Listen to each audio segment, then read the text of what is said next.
Let's talk about Pascal's principle.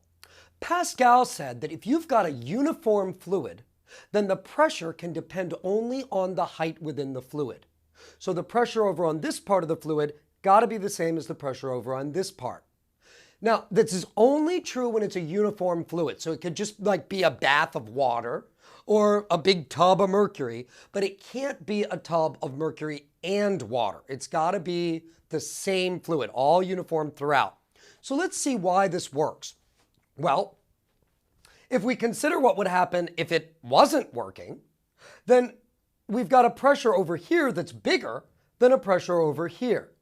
Now, it doesn't cost the fluid anything to rearrange itself horizontally because it doesn't have to support any more water or any more other type of fluid. If it's doing that, it's still the same height above the surface of the earth. So that means that it's just going to rearrange itself. And in this situation, there'll be a flow of fluid over there until the two pressures are the same. So basically what we're saying is, if Pascal's principle isn't satisfied, then things will rearrange themselves until Pascal's principle is satisfied. So that allows us to assume that Pascal's principle is satisfied. All right, let's see how we can use this principle to solve a problem. So I'm going to take a U-tube, which you may not know what one of those things is, but here it is. It's just a U-shaped tube of glass, and I'm going to pour some water in it. Then into the left-hand side of this U-tube, I'm going to pour oil, which has a smaller density, 800 kilograms per cubic meter, versus water's 1,000 kilograms per cubic meter. And I'm going to do that until I've got 5 centimeters of oil on the left-hand side. And what I want to know is what's the difference in height between the two columns of water that I have in the U-tube remaining. All right, we can't use Pascal's principle directly to answer this problem because it's not a uniform fluid. I've got water and I've got oil. However, the water part is uniform. That's all water. So that means that I can draw a horizontal line over like that. And these two represent the same horizontal heights in the water, which is all uniform. And that means that I can apply Pascal's principle. So the pressure here has got to be the same as the pressure here. Well, the pressure here comes from the column of oil. And we know from our discussions of liquid pressure, fluid pressure, that that pressure is equal to the density of the oil times the acceleration due to gravity times the height of the column of oil. Now, that pressure's got to be the same as the pressure over here inside of the column of water. This pressure comes from the height of water, which I'm going to call H, because that's what we want. That's our answer. So I'm going to say, well, that's equal to density of water times gravity times this height that we want. Now, happily, gravity cancels. So our height that we want will be the density of the oil divided by the density of the water times the height of the oil. And now all we got to do is plug in numbers. So we got 800 over 1,000, or 8 over 10, times the height of the oil, which is 5 centimeters. And then we could cancel, and our answer is 4 centimeters.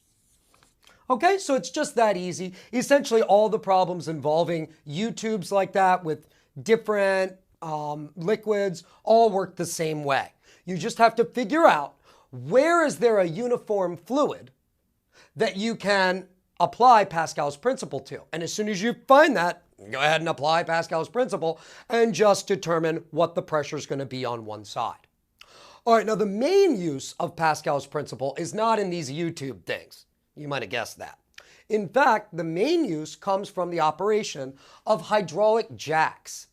Now, what a hydraulic jack is a machine that uses Pascal's principle to allow us to multiply the effect of a force that I have going in to a fluid. So what I'm going to do is I'm going to input a force over here, F in, and I want to see how much force I get over here, F out.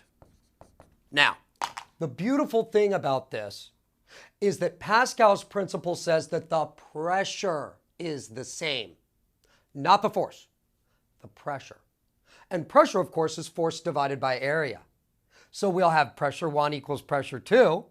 That means that force in divided by area 1 has to equal force out divided by area 2.